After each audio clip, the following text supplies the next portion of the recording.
They didn't even look at me when they handed him the keys. The room smelled like fresh paint and old favoritism. My mother's voice was light, proud.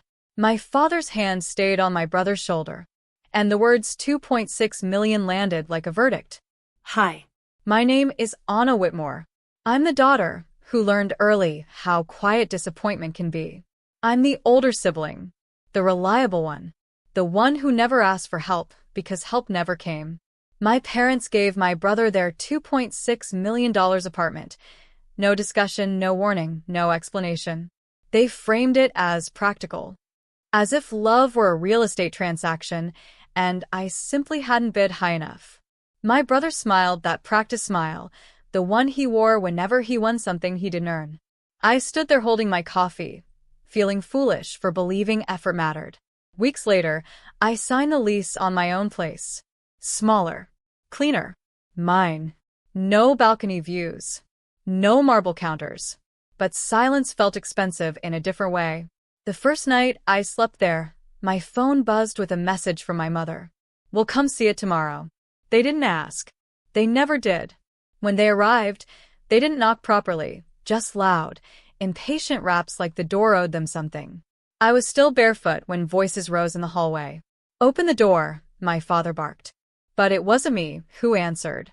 It was OXP Anna, the building's strict, stone-faced supervisor, standing between my door and my past. "No entry," she said calmly. "Resident didn't authorize." My mother laughed, then stopped laughing. My brother, standing behind them, pulled out his phone. He dialed his mom. And that's when the screaming started. The hallway turned into a theater of entitlement. My mother's voice ricocheted off the walls, sharp and offended. "This is our daughter's place. We have every right." OXP Anna didn't raise her voice. She didn't need to. Rights are written, not inherited. That sentence landed harder than any scream. While they argued, I stayed behind the door, my back pressed to it, heart steady in a way that surprised me. I wasn't frozen. I was observing. Like this was finally someone else's mess. Growing up, my brother had been the sun. Everything orbited him, his mistakes excused, his ambitions funded, his future pre-approved. I was the background noise. The capable one. The one who would understand. When we were kids, my parents used to say, "Anna doesn't need much." They were right. I learned how to survive on almost nothing. Outside, my brother hissed into the phone. "Mom, she's humiliating us. Do something." I heard my mother say my name like it was an accusation.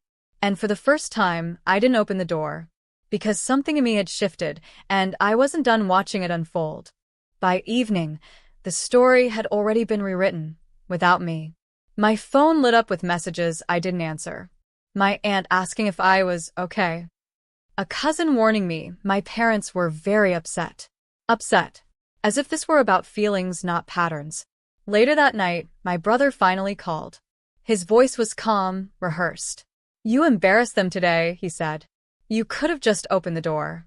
I pictured him in that apartment, my childhood home turned into his prize, leaning against stone counters I'd once cleaned for allowance money. "You didn't tell them to come," he added, like that absolved him. I asked him one question. "Did you know?" Silence. Then, "It made sense, Anna. You're independent." Independent. The word they used whenever they wanted to justify leaving me out. That night, I lay awake staring at the ceiling of my new place, realizing something I'd avoided my entire life. This wasn't neglect. It was design. And once you see the design, you can redesign the outcome. The humiliation didn't come quietly. It arrived dressed as a family dinner. My mother texted the next morning, "Let's clear the air. All of us."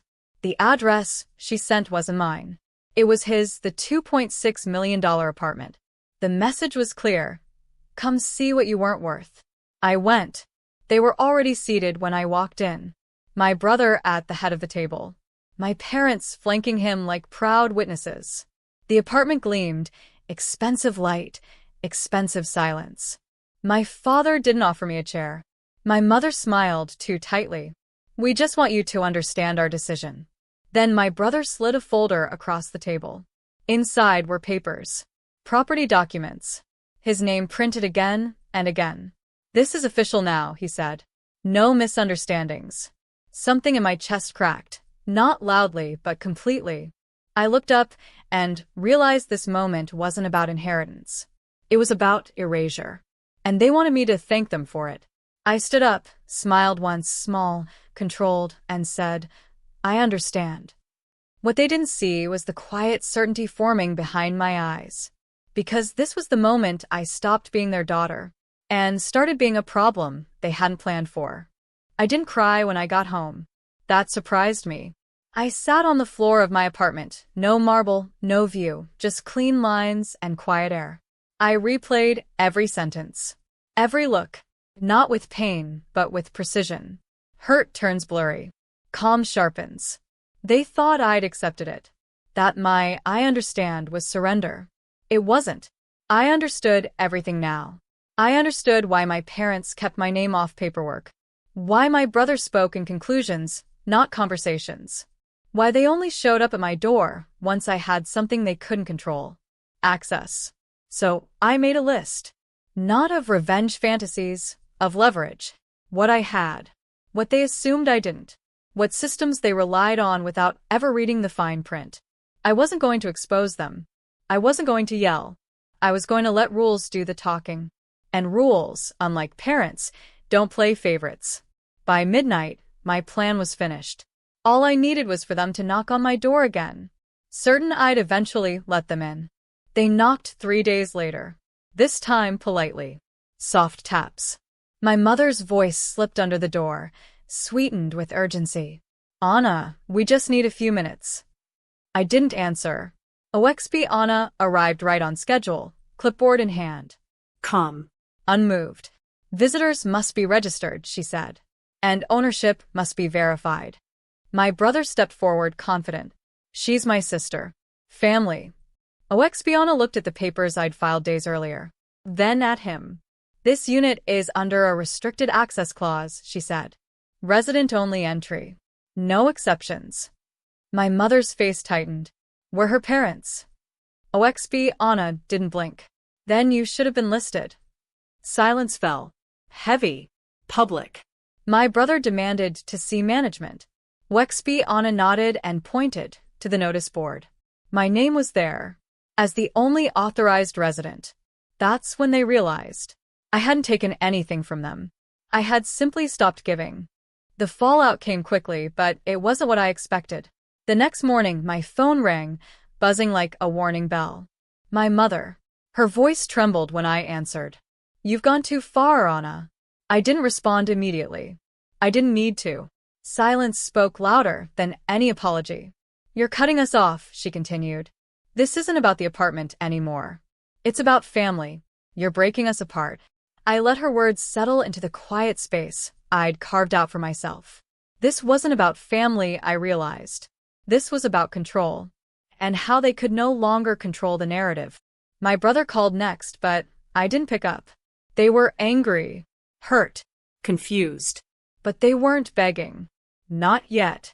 At dinner the following week, I saw it. The realization. The collapse.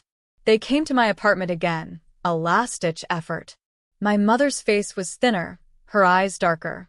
But it was my father who spoke first. "We don't know what to do," he said, the words small, swallowed by his pride. "You've made your point. But, Anna, we're your family." This was it. The moment they had to face the truth they'd spent years avoiding. "Family doesn't exclude," I said quietly. "It doesn't decide who matters after the fact." They stayed quiet. Even my brother, who hadn't spoken to me directly in days, seemed to understand something had changed. Something inside them was breaking, but it wasn't my fault. It was theirs. And this time, I wasn't going to stop it. It wasn't until a month later that they came back to me, truly back. My mother called first, this time with a softer tone. "Anna, we need to talk. In person." I could hear the tremor in her voice. A voice that had once been so confident, now barely holding itself together. It wasn't just about the apartment anymore. It was about the fact that they hadn't expected me to break free from their grip. I invited them over. I could feel the shift as soon as they walked in, how much smaller they felt. My father, the pillar of pride, seemed more fragile than I remembered. The walls, once symbols of their wealth, now felt like a prison they'd built for themselves. "We've realized something," my father said, his voice cracking. We were wrong, Anna. "We thought we could make decisions for you, but you showed us that we can't." It wasn't about an apology. Not really. What they were offering wasn't regret, it was an acknowledgement of power. The power I'd taken back. I stood up, walking to the door. They both looked up, uncertain, but I wasn't done yet. "I've moved on from needing your approval," I said, "but I've also moved on from needing your apology." I opened the door for them. "This is the last time we'll have this conversation." They didn't fight me. They didn't protest. They left quietly, their heads low, but something was different this time. The air between us had shifted, permanently.